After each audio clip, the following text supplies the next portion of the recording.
The January Uprising was an uprising in the former Polish-Lithuanian Commonwealth against the Russian Empire. It began on the 22nd of January 1863 and lasted until the last insurgents were captured in 1864. The uprising began as a spontaneous protest by young Poles against conscription into the Imperial Russian Army. It was soon joined by high-ranking Polish-Lithuanian officers and various politicians. The insurrectionists, severely outnumbered and lacking serious outside support, were forced to resort to guerrilla warfare tactics. Public executions and deportations to Siberia led many Poles to abandon armed struggle and turn instead to the idea of organic work, economic and cultural self-improvement. Eve of the uprising. After the Russian Empire lost the Crimean War and was weakened economically and politically, unrest started in the former Polish-Lithuanian Commonwealth. In Vilnius alone 116 demonstrations were held in 1861. In August 1861, protests in Vilnius ended in clashes with the Imperial Russian Army. In spite of Russian police and Cossack interference, a symbolic meeting of hymn-singing Poles and Lithuanians took place on the bridge across the Niemen River. Another mass gathering took place in Horodlo, where the Union of Horodlo had been signed in 1413. The crowds sang Boza, Koz Polska in Lithuanian and Belarusian. In the autumn of 1861, Russians had introduced a state of emergency in Vilna Governorate, Kovna Governorate and Grodno Governorate.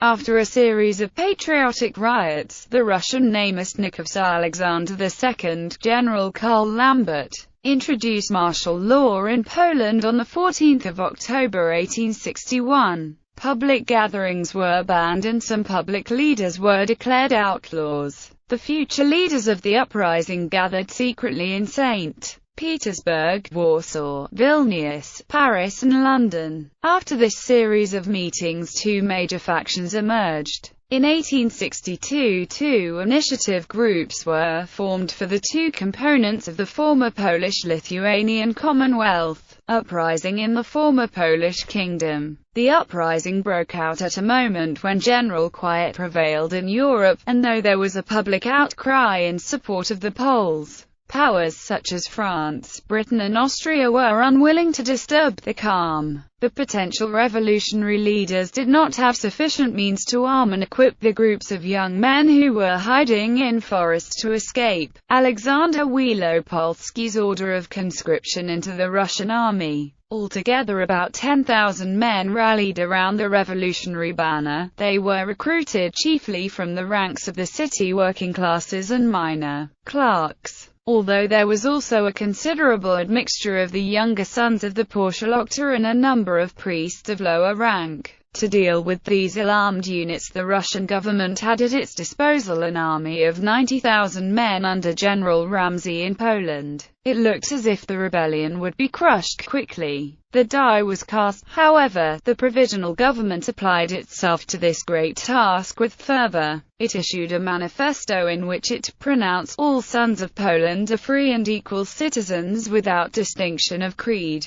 condition and rank. It declared that land cultivated by the peasants, whether on the basis of rent or service, henceforth should become their unconditional property, and compensation for it would be given to the landlords out of the general funds of the state. The revolutionary government did its very best to supply with provisions the unarmed and scattered guerrillas who, during the month of February, met the Russians in 80 bloody encounters. Meanwhile, it issued an appeal to the nations of Western Europe, which was received everywhere with a genuine and heartfelt response. From Norway to Portugal, Pope Pius IX ordered a special prayer for the success of the Catholic Polish in their defense against the Orthodox Russians, and was very active in arousing sympathy for the Polish rebels. Uprising in the former Grand Duchy of Lithuania. In Lithuania, Belarus, Latvia, northern Ukraine and western Russia, the uprising started on February 1, 1863. A coalition government of the Reds and the Whites was formed.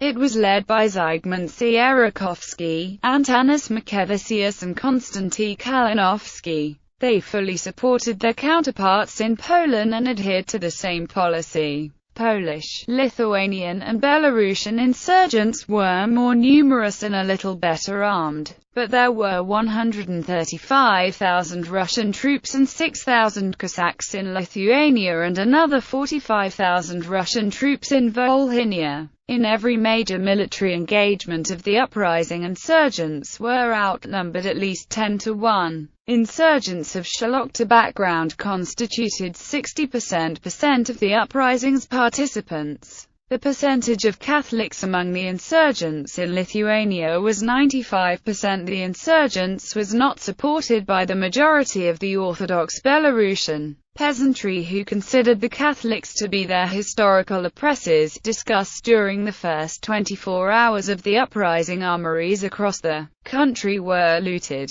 Many Russian officials executed on sight. The 2nd of February 1863 saw the start of the first major military engagement of the uprising between Lithuanian peasants and a squadron of Russian hussars, near Sistar Buda, near Mariupol. It ended with a massacre of the unprepared peasants. As hope of a short war was present, insurgent groups merged into bigger formations and recruited new personnel. On the 7th of April, Zygmunt Sierakovsky, who was able to recruit and arm 2,500 men for the cause, was elected to be the military commander-in-chief of the reborn PLC. Under his command, the peasant army was able to achieve several difficult victories near Ragova on the 21st of April, Burzai on the 2nd of May, Medakirai on the 7th of May. However, tired from a several-week-long marches and combat, the insurgent army suffered a defeat on the 8th of May near Gudiskis. Evolution of events.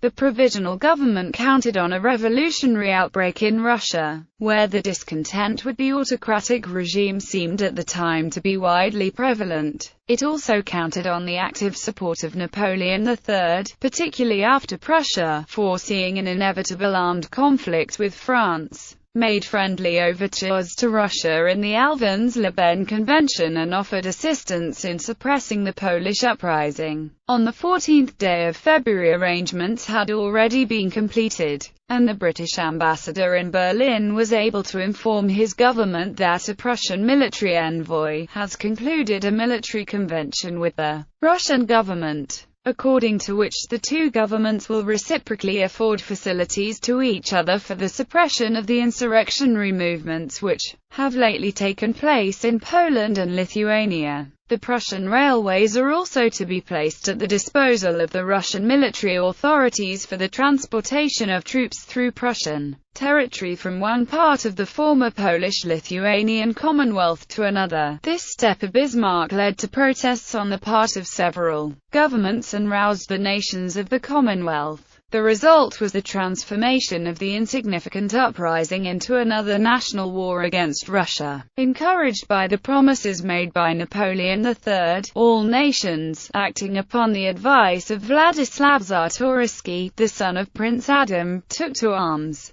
Indicating their solidarity, all Commonwealth citizens holding office under the Russian government, including the Archbishop of Warsaw, resigned their positions and submitted to the newly constituted government, which was composed of the 5 most prominent representatives of the whites. Apart from the efforts of Sweden, diplomatic intervention of foreign powers on behalf of Poland did more harm than good due to drawing focus on Polish national unity versus social inequality. It alienated Austria, which hitherto had maintained a friendly neutrality with reference to Poland and had not interfered with Polish activities in Galicia. It prejudiced public opinion among the radical groups in Russia who, until that time, had been friendly because they regarded the uprising as of a social rather than a national character, and it stirred the Russian government to more energetic endeavors toward the speedy suppression of hostilities which were growing in strength and determination. In addition to the thousands who fell in battle, 128 men were hanged personally by Mikhail Muraviev, and 9,423 men and women were exiled to Siberia.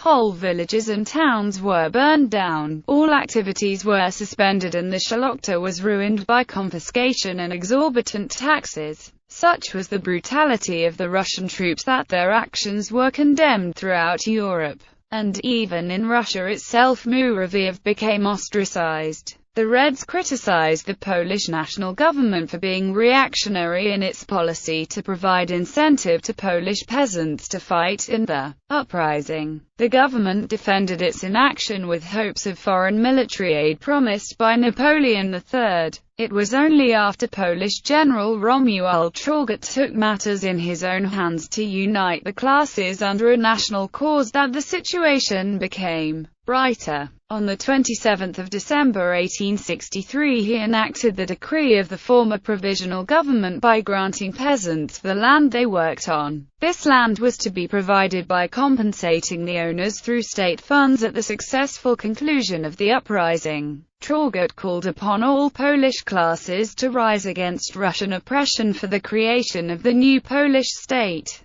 The response was generous but not universal, since the policy was adopted too late. The Russian government had already been working among the peasants, giving liberal parcels of land for the mere asking. The peasants that were bought off did not interfere with the Polish revolutionaries to any great extent, but they also did not provide support. Fighting continued intermittently for several months. Among the generals, Count Joseph Hauke-Bosak distinguished himself most as a commander of the revolutionary forces and took several cities from the vastly superior Russian army. When Traugott and the 4 other members of the Polish government were apprehended by Russian troops and executed at the Warsaw Citadel, the war, in the course of which 650 battles and skirmishes were fought and 25,000 Polish killed, came to a speedy end in the latter half of 1864, having lasted for 18 months. It is of interest to note that it persisted in Samogitia and Podlaski, where the Greek Catholic population, outraged and persecuted for their religious convictions, clung longest to the revolutionary banner. The uprising was finally crushed by Russia in 1864. After the collapse of the uprising, harsh reprisals followed. According to Russian official information, 396 persons were executed and 18,672 were exiled to Siberia. Large numbers of men and women were sent to the interior of Russia and to Caucasus, Urals and other sections. Altogether about 70,000 persons were imprisoned and subsequently taken out of Poland and stationed in remote regions of Russia. The government confiscated 1,660 estates in Poland and 1,794 in Lithuania. A 10% income tax was imposed on all estates as a war indemnity. Only in 1869 was this tax reduced to 5% on all incomes.